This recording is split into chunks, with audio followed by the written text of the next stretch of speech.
Hey everyone, CephalonKet here. So I literally just finished New Game Plus of Dragon's Dogma 2 and I thought to make another video because while I was playing I was taking down some notes about the things that were different in New Game Plus, things that I felt had improved for me while I was playing New Game Plus. And yeah, in general, just talk about the story more, talk about the vocations and anything that came to my head while playing. So in general, I would say my New Game Plus experience was way better than my first playthrough, mostly because I was taking my time this time around. On my first playthrough, it took me around 47 hours to finish the game, and this time it took me 51 hours.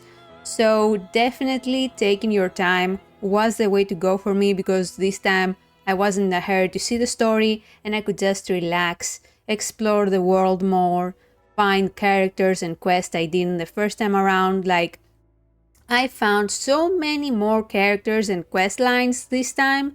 It was great. My ending was way different. It was just fantastic to see more of what the game has to offer, which is the same with the first game. The first game as well, in order to find every secret, you probably needed to do multiple playthroughs, so that was great.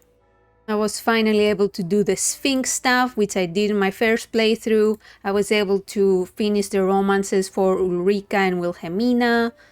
Again, I'm pretty disappointed because even searching in New Game Plus, it seems like the only real romance content is with those two characters. None of the other characters have any content that even closely resembles a romance, except escort quests where you get a bunch of flowers at the end of them, which I don't think count. So as a first thought that I wrote down here is that I wish there was a second character slot so I could try out Mage and Sorcerer. This was a problem in the first game as well, in that you were kind of, if you knew about stats and how they worked, you felt kind of forced into certain vocations. For example, if you want to do a magic build, you had to only play magic classes in order to fix your stats so they are more magic focused. Whereas if you spread out your vocations and used fighter and mage and went back and forth, your stats would suffer and you wouldn't have a pure magic build. So a mage that had strength stats would be far less powerful than a character that was only leveling up mage and sorcerer. As a comparison to Dragon's Dogma 1, I mentioned that in my previous video, but this really cemented it in New Game Plus. I find the vocations to be, the abilities especially, to be pretty limited, because now we have 4 abilities in total we can have with each vocation and only one selection of weapon, except for Warfarer, which is extremely disappointing because the Warfarer, if you want to use it to its fullest potential, which is to have multiple weapons, it suffers by the 4 ability limitation even more. So if you want to have the rearmament ability so you can switch on the fly, you only have 3 abilities to share between all your weapons. So I don't understand why they decided, instead of having it like in the previous game, they decided to only have Warfare and limit the abilities so much. It's just a far inferior system in my opinion. It's not like the classes feel that much very specialized. It's not like you gain something more. Whereas in the previous game, you still had a very specialized class and you had way more fun with your selection of abilities, so I don't understand.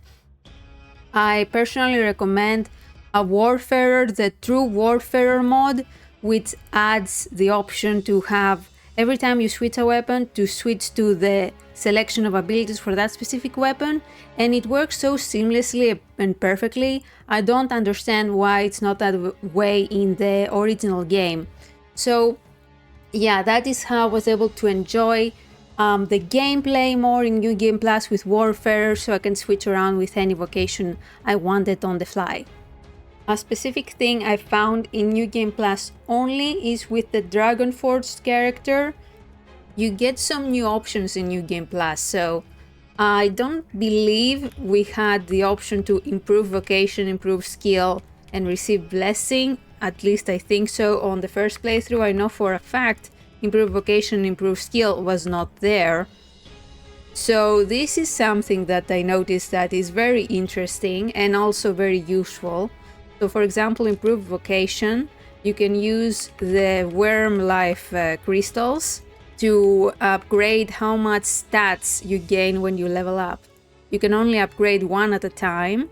So for me, I chose a warfare because it's what I use all the time in New Game Plus. And it's very useful and only costs 20, which in New Game Plus you'll have plenty of crystals anyway, so no big deal. And you can also improve a single skill to cost half the stamina, which is amazing for skills with very big stamina consumption, like Wild Fury, because that way you can spam the attack, unlike previously. So very useful and only available in New Game Plus. Unfortunately, he does not sell more Portcrystals in New Game Plus, which is very head-scratching. I actually could not find any new Portcrystals in New Game Plus, I believe, so I still had, I think, 4 or 5 Portcrystals in total that I could place down. So let's talk about the story now. Now, I have mixed feelings because I did have a much more robust ending experience this time around, because you get more epilogues the more quest lines you finish. So it was more interesting watching the credits this time around, because every character, every every character that you remembered after finishing their quest line, you got a little ending, a little video playing out about them. So that was very nice. And also I was surprised by certain things that were pretty huge that I completely missed the first time around. I don't know why it's something that you can miss. It's such a shame, because if I stopped in my original playthrough, I would have never experienced such an epic moment. Specifically, I'm talking about the Talos fight, that not the original Talos fight, which is in part of the main story, but I'm talking about the moment, which if you don't know what I'm talking about, then this is something you can in fact miss, like I did on my first run. If you go to where Talos is after the world becomes unmoored, your pawn will seem to possess Talos and fight one of the dragon beings that are infecting the world. So that was an amazingly epic moment to see your pawn do this. Of course, it's one more time where it feels like it's an epic moment that then gets brushed aside, like you don't get to talk with your pawn after, like he doesn't say, yeah, so that just happened. It was really weird. It just came out of the blue. Like you just walk near Talos and your pawn is just like, yeah, I guess I'll possess it now. It's just really out of left field, but absolutely epic. And I'm really glad I witnessed it on my New Game Plus run. But I do have to say that after thinking about it, I find the story a very big downgrade over the first game. Mostly because they retconned and changed the role of the Arisen and the Watcher/Seneschal. First off, you start with no memories in a prison, which is something we've seen in so many other games, and it feels uninspired. And while you think there's gonna be a cool pawn twist because they're telling you that, oh, you are a pawn, tell me your name. And I thought to myself, oh my gosh, are we playing as a pawn that perhaps became human and gained will and then became Arisen? But no, it's nothing like that. It's just random. You're just in a prison now because they threw you there, and nothing comes of it. And that was very disappointing. And it isn't even clear if you ever really regain your memories. Just gain a flashback and then I suppose you have your memories back. It's just not clear. Many things while playing were not very clear. It seems like they're left out in the open. And I do really feel like the original game story, where everything that happens in the game is a test by the Seneschal in order to test the Arisen to see if they are worth becoming, if they have what it takes to become a replacement for the Seneschal. Everything from fighting the dragon to the world becoming unmoored and then fighting God. This was all a test for the Arisen to see if they have what it takes, and that was absolutely epic to me. But this time it's just a cycle, and we get punished for wanting to break the cycle. Like, people are dying because of us, because we want to break the cycle, and if we had accepted becoming just the sovereign, it would have been fine. And it's I don't know why they changed the way that it was in the original game. It just feels like a big downgrade, because I don't think we should want to be the Seneschal. It goes without saying if we go by the first game, but the game seems to be like, oh, you wanted more power. No, I didn't. This was all just weird. So I definitely prefer the story in the first game. Also, the Dragon's Plague that happens with the pawns, even if you are unlucky, you can have it happen to you at the beginning of the game, and my pawns kept getting infected, and I had to keep an eye out. We never really learn what's the deal with all of that. Is the Dragon's Plague what happens when a pawn gains a will now? Is this why our pawn becomes infected at the end no matter what? Because you would think that perhaps the ending would change if your pawn was infected or not.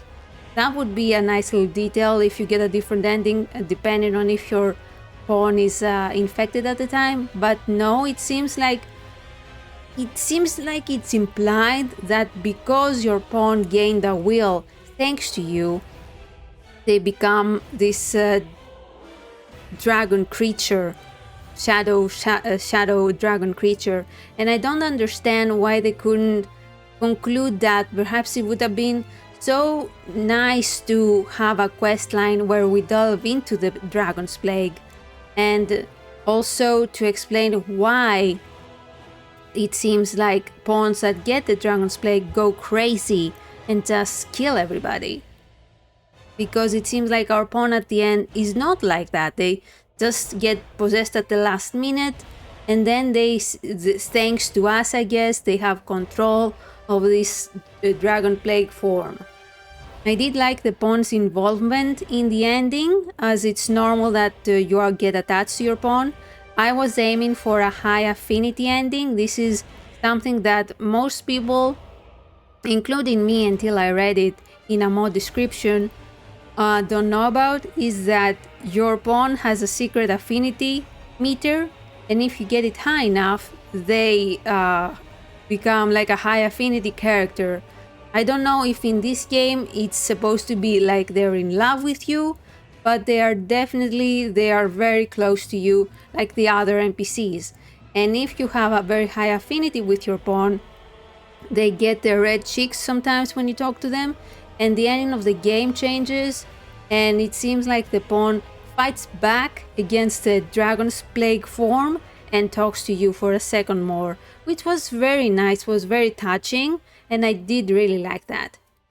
Those are the main things that I wrote down, including tiny things like how original characters from Dragon's Dogma 1, they are without compare in the second game. For example, the original Dragonforge with their mysterious form and their pawn that looks just like them. The Duke, which gave up their loved one to the dragon to gain power. That was an extremely memorable character, including the Dragonforge. And there were a few more characters like that, like Julian is also a very interesting character from the first game. In Dragon's Dogma 2, we do have characters that you remember, but would I say that they leave an impression like the Dragon's Dogma 1 characters? I don't think so. And also, before I forget, I wanted to again say how much more Grigori in Dragon's Dogma 1 is so much cooler than the dragon in Dragon's Dogma 2, which gets a much smaller role, surprisingly. I mean, not that the role is not important, but they don't get much screen time, which I understand that they want to appear only at the right moment. But in the original Dragon's Dogma 1, you did get a little bit more interaction with the dragon, which allows you to see that they're a more complex creature, not just something that shows up to fight you and then tells you all these cryptic things all at once. So yeah, those are my thoughts after New Game Plus. Let me know your opinions on New Game Plus in Dragon's Dogma 2, or even in New Game if you don't plan on playing New Game Plus.